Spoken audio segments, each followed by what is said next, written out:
السلام عليكم البنات، كنجدد بكم الترحاب. كنتمنى تكونوا كاملين في تمام الصحه والعافيه وفي احسن الظروف والاحوال وانتم كتابعوا الفيديو ديالي اليوم ان شاء الله البنات غيكون عباره على روتين حماسي وتحفيزي من الروتينات اللي كتفضلوهم، لانه غيكون كيجمع ما بين التنظيف وكذلك ما بين كيفاش كنظم وقتي تحضير الوجبات.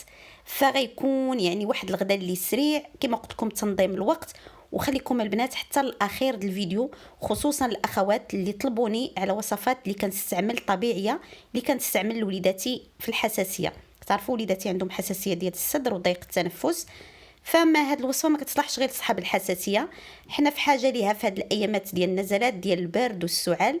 فخليكم معايا خطوه بخطوه، نفطروا ونتوكلوا على الله. وبسم الله على بركه الله والصلاه على رسول الله. يلا البنات شمروا معايا ويلا نبداو في التنظيف ديال الغرفه ولا البيت ديال وليداتي. هذا البيت البنات انا قسمته معكم، وعارفين المتتبعات القدام انه كيكون عندي مره في الاسبوع وبعد الخطره حتى 2 مرات الا كانوا مرض، كيخص ما تكونش فيه الغبره، خص تكون فيه التهويه، نشمش لهم الفراش ديالهم باستمرار.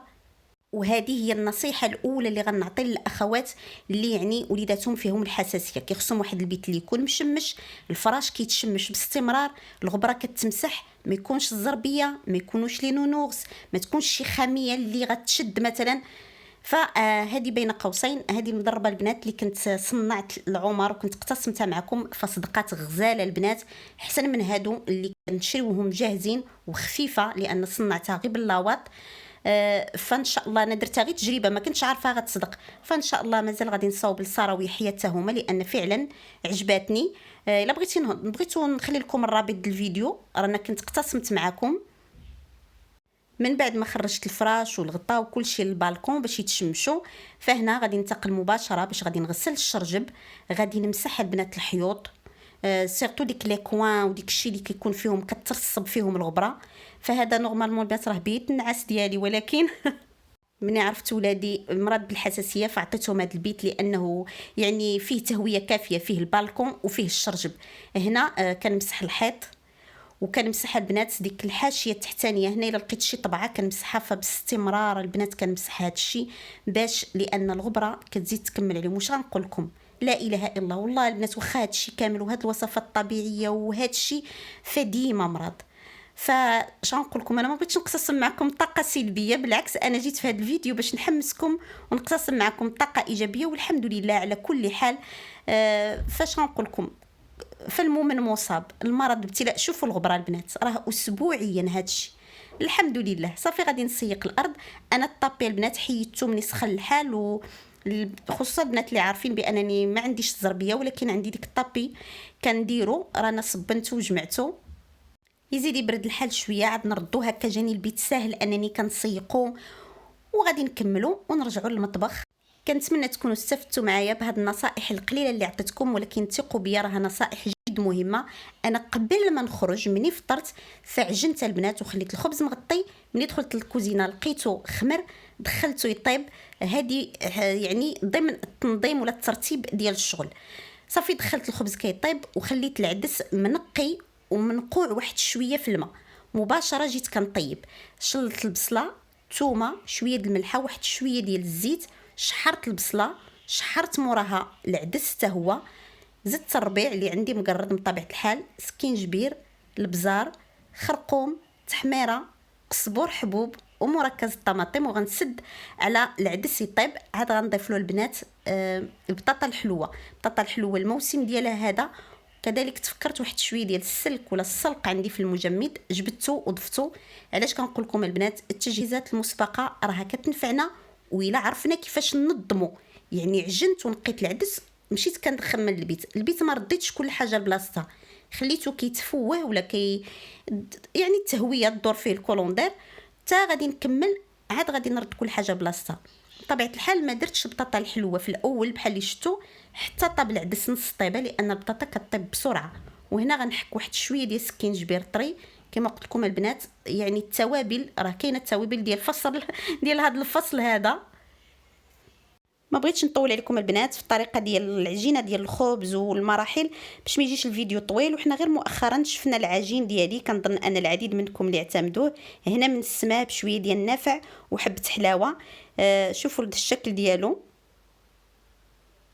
وهنا غنرافق المائده ديالي بمقبله ديال البدنجال زعلوك في الفران باش ما يشدليش الوقت. شنو درت البنات؟ غسلت الفلفله والبدنجال وكذلك مطيشه ودخلتهم الفران باش يتشواو. حتى دخلت وطيبت العدس لقيتهم صافي تا هما تشواو. حنا سبق وحضرنا زعلوك اكثر من مره، ولكن ضروري ملي كنبغي ندير لكم روتين فكنبغي نعطيكم جميع الخطوات باش تستافدوا البنات من تنظيم الوقت، كيفاش يعني كنقادوا الوقت. صافي هنا كنصاوب بحال التشرميله د الحوت، قزبر معدنوس، ثومه، شويه د الهريسه، كمون، اعشاب منسمه، قزبر حبوب والتحميره، وشويه د مركز الطماطم وزيت الزيتون. صافي بهذا الشكل هذه هي التشرميله ديالنا. وغادي نقي البدنجال والفلفله ومطيشه، يعني كيتنقاو بسهوله حسن ما نبقى واقفه في البوطه مثلا كنشويهم. وثقوا بيا في الفران كيجيو ألد. وشوفوا كي كيتنقاو بسرعه. ولا عندكم فلفله حمراء فزيدوها حتى هي كتجي غزاله، ولا الفلفله باي انواع الفلفله اللي عندكم. ما غاديش نرجع نغسلهم لانني غسلتهم في الاول. غنخلي لكم البنات الرابط ديال البدنجال بديل مقلي، يعني بدنجال في الفران حتى هو شفناه، فتا هو البنات كيجي لذيذ. والفران ما كتبقيش واقفه عليه، ماشي بحال المقله كيخصك، اما الفران كدير في الفران كتمشي تقضي الشغل الاخر، ولكن ما خصكش تنسايه. صافي التشرميله صبحات عندي موجوده. صافي غادي نقطع كل شيء هكا قطع صغيره من الاحسن، الفلفله والبدنجال وكذلك مطيشه. علاش كنقطع الفلفله قطع صغيره؟ باش الوليدات ما كيجي كلشي مشحر فما كيبقاوش باينين ديك القطع. واخا عمر عندي ما كيبغيهش في الحقيقه، نتوما كتعرفوا الوليدات. صافي جمعت كلشي وغنضيف هاد التشرميله بسرعه البنات. مائده صحيه متكامله بدون اللحوم، ماشي ضروري اللحم باش نحضروا موائد شهيه. صافي انا خصوصا البنات انا ماشي من عشاق اللحم. صافي رديت هاد الخضر يعني البدنجال والفلفله ومطيشه كيتشحروا، خصهم يتشحروا مزيان وباش يتجانسوا ويجيونا بنينين. وغادي نشوفوا وحتى لاخر لحظه البنات، وحتى غادي نوجد المائده ديالي وغنحضر هاد المقبله اللي كتبقى سريعه ولذيذه. وحنا في حاجه باش نكثروا بحال قلت لكم في الانستغرام من الفيتامين سي. وكتعرفوا ان المندرين فهو غني بفيتامين سي اكثر من البرتقال. يمكن هذه المعلومه هذه كاين اللي ما كيعرفهاش، المندرين فيه لا فيتامين سي اكثر من البرتقال. ضفت لها الزعتر حتى هو مهم في هذا الفصل هذا، واحد الرشيشه د الملحه باش نوازن الذوق.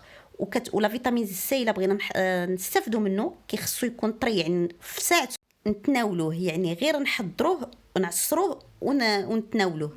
وكذلك البنات البطاطا الحلوه راها جد مهمه في هذا الفصل هذا. وهذا هو الشكل النهائي ديال المائده ديالي ككل. شوفوا الحبات ديال العدس كيفاش كيجيو. هذا العدس باش كيجي بهذا الشكل انا عطيتكم هذه النصيحه اكثر من مره، هي انني كنخليه في الماء ما بين 20 حتى ل 30 دقيقه، عاد كنطيبو وقبل ما كنمرق عليه كنشحرو واحد شويه مع البصله. وكنتمنى البنات اللي طلبوني على وصفات الحساسيه يكونوا بقاو معايا حتى لهاد المرحله من الفيديو. وبالاضافه للوصفات اللي شفنا بحال مثلا الشريحه مع الثومه، فهنا اليوم غادي نشوفوا هاد الخلطه الرائعه اللي بمكونات بسيطه ومعروفه، يعني لما نفعتناش ما غاديش تضرنا. بحال اللي كنقول لكم عندي النافع البلدي اللي خصو تكون محمر غير شويه غير مصهد باش يبقى بالقيمه ديالو. وعندي الباديان هو باين كنظن هذا هو الاسم ديالو اللي باش معروف، حتى هو غادي نطحنو فمزيان البنات، يعني كتوسع الشعب ديال ضيق التنفس، مزيانه للكحبه حتى للسعال. صافي وهذا الشيء من بعد ما كنغربل وكيبقى فكنخليه في شي قريعه، اما كنعجن به الخبز ولا كنديروا لهم في حليبه دافيه. صافي غنخلط قد الكميه. فدابا الا خديتو 2 معالق خذوا، المهم قد الكميه ديال الباديان قد الكميه النافع. غادي نضيف عليهم العسل الحر ديال الزكوم، وانتم على حسب شنو عندكم، حتى العسل ديال الكاليبتوس البنات راه مزيان للصدر. المهم عسل الحر راه كامله مزيانه. وغنخلي لكم يعني الوصفات اللي اقتسمت معكم غير مؤخرا باش اللي ما شافتش، حيت كل واحد شنو كيجي معاها البنات. المهم هنا غنضيف زيت الزيتون والعسل وغادي نضيف واحد شويه ديال القرفه. فالقرفه حتى هي رائعه، حتى هي يعني كتعطينا بعدا كتنشط لنا الدوره الدمويه من اهم. ولكن اللي عنده الطونسيون طالع ما ياخدش القرفه. صافي غادي بحال هذا الشكل غادي نخلطهم مزيان حتى ينسجموا. وكنعطي لحيه منهم وحتى ساره كنعطيهم كاملين، كنعطيهم بهذا القياس هذا قبل ما ينعسوا. وكنتمنى فعلا تكونوا استفدتوا معايا. والله يشافي الجميع. احبكم في الله متتبعين.